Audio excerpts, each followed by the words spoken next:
If you are finding it very difficult to be consistent with your exercise, then please do continue to watch this video, because in this video, I'm going to share with you some tips and advice on how you can be more consistent with your exercise. So the first place where you want to start off when planning your exercise or new workout routine is that you need to have a set goal or goals, but ideally set one goal to start off with.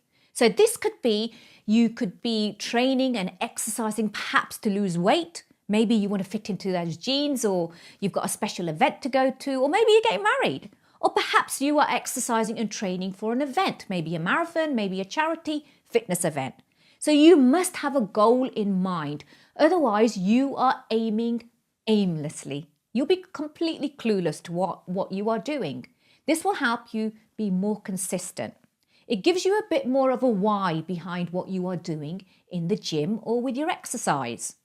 And it's important to remember that you need to start off slow. So small steps, gradual steps, small improvements, slowly and gradually. The next tip that I want to share with you is plan and prepare. This is really important. Just like in business, you know what you're doing each day, you need to know what you are doing with your exercise. So whether it be in the gym or keeping active elsewhere. Write down in a diary what you are going to be doing each day. So you can plan the week ahead, and you can even go as far as planning the month ahead. I highly recommend that you opt for a mix of training. So try interval training, mix it up with strength, mix it up with cardio, but ditch those long, boring cardio sessions, because what you will do is you'll get bored. You won't stick to those. So try and do something that will get you results. And if need be, hire the guidance and help of a fitness professional, like a personal trainer who can help you with planning your sessions. So similar to the previous tip, it's very important to keep an exercise and nutrition diary. So you know exactly what you are feeding yourself, because exercise alone will not help you achieve those goals that you are after. And also, if you're training for an event, you still need to have a look at what you are eating. This is really important when it comes to fueling yourself. So I highly recommend that you keep an exercise and nutrition diary.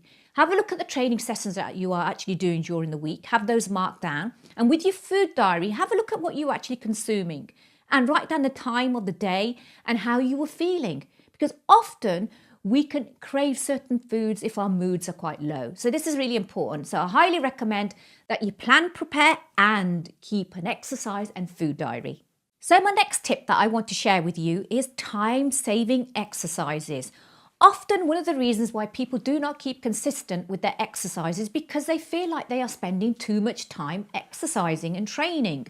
So again, boredom sets in. It's important to remember that short bursts of exercise like HIIT training will get you a really good effect. You don't need to train for an hour and a half. You can even do 20 minutes a day. So it's not actually the quantity, it's the quality, like most things in life. And most importantly, you need to be consistent and patient. I highly recommend that you try big movements such as squats and deadlifts. And if you are going to do cardio, as I mentioned, try HIIT training. So something that gets your blood really pumping and is short span, short bursts of exercise. You can also try other activities such as dance as well, so that you don't actually get bored. This will make it more fun for you as well. So try and experiment with a different set of exercises, different activity. And if gym is not your thing, then don't worry, you can try other things. Having a workout partner or a gym buddy can really help keep you motivated and on track with your workouts. So if you are actually going to meet somebody at the gym because you're going to go to a class together, or maybe you're going to go into the gym to exercise together, you will find that you will try your very best to be a little bit more consistent and you will stick to that. This really helps. Now, I've tested this out in the past as well, because obviously I exercise in the gym and I exercise in classes as well. And some days when I don't actually feel like showing up and going to the gym to train on my own, I don't. But what I find is if I am meeting a friend and go to a studio class, I feel far more motivated because I don't want to actually let my friend down. So this is really effective. So try and train either with your partner or train with a friend or a group of friends. This is really, really helpful. And this is why studio classes and fitness classes do so well, because there's that accountability and there's that social feeling to it as well. And also, when you do feel like you're having a bit of a bad day and maybe you've eaten something that you shouldn't eat, or you have, missed out a training session, your friend can be someone that you can actually talk to. You can tell them how you're feeling, and hopefully they should be able to get you back on track. So find yourself someone to exercise and train with. So you've started to exercise and you're doing quite well, and you're measuring yourself and you're actually weighing yourself. You're weighing yourself every day to see, how much weight you are actually losing, but the dial is not moving. So you're thinking, well, I'm not going to bother exercising because nothing is happening. So you're not consistent with your exercise and you give up. So my advice to you today is, do not rely on the scales, because the dial is not the accurate way to measure how much body fat you're carrying. Because there's lots of different things that are going on in our body, and the scale is not an accurate way to be able to tell you how much body fat you're carrying, how much lean muscle mass you're carrying, how many inches you have lost. So I would say to you, if you are completely obsessed with your scales and that's actually making or breaking your day, and whether you actually go to the gym and exercise, then you need to ditch those scales. So I would say to you, ditch those scales or put them away and just measure yourself. If you're exercising and you're actually managing to stick to your program, one of the things that I can say to you today is try not to overdo it. So you are keeping consistent with your exercise, but if you constantly exercise, maybe even twice a day, you may burn yourself out, and you may also find that you are overdoing it. And the most important thing that you need to remember is you could actually open yourself up to injury. So I would say bear that in mind and don't overdo it. And obviously this will keep you consistent with your exercise, because you aren't opening yourself up to any kind of boredom or injury. So don't overdo it. Have a couple of rest days in between, because it's only during rest is that your body will be actually recovering from exercise, and you will get those results from all your hard work in the gym.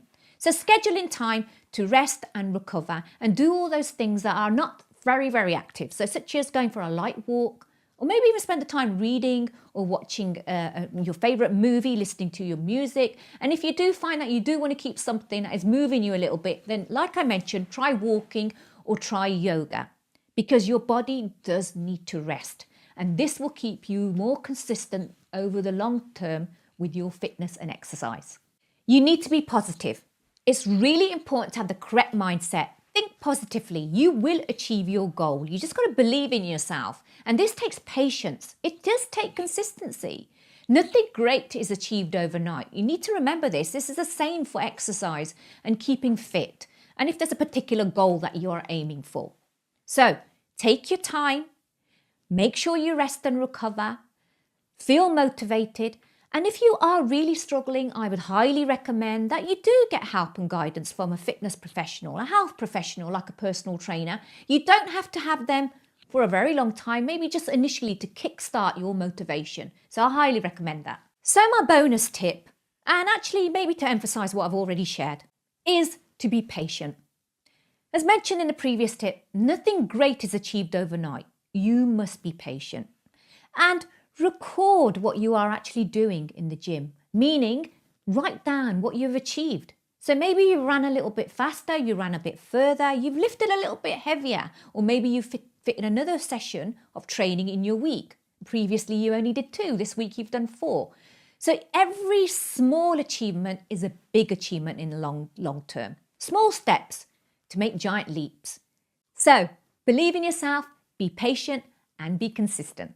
So now you know exactly what to do to keep consistent with your exercise. If you like this video, please share with your friends and family, and I release a video every single week. Please do remember to subscribe and hit that bell notification symbol so that you do not miss out on my new videos.